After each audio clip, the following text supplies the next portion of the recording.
Yung area mo doon ang maganda. Ganda sana kung, Kasi tabi ng kalsada. kung may pera lang ako, ganda sana kung mabili natin dyan sa mga katabi. Kasi, pambinta eh. Yung sa taas, binibinta ng 40. Sa taas? Taas sa akin, Oo. binibinta ng 40. Bakit? Ganun talaga dito, yung bibili, binta, bibili. Mm. Parang investment ang ginanyari. Nabili ng mura, binta na medyo mataas.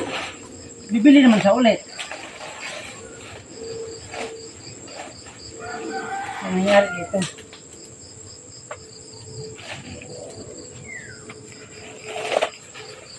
Tama rin, malamok dito eh. Hindi. Hindi kasi ako kinakagat ng lamok.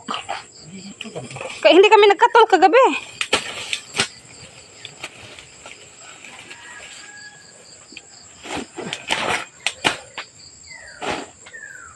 Sabi ni Belma, hindi na ako kinagat ng lamok. Hindi, kahit doon sa San Miguel. Si Lloyd kasi ayaw magkatol eh.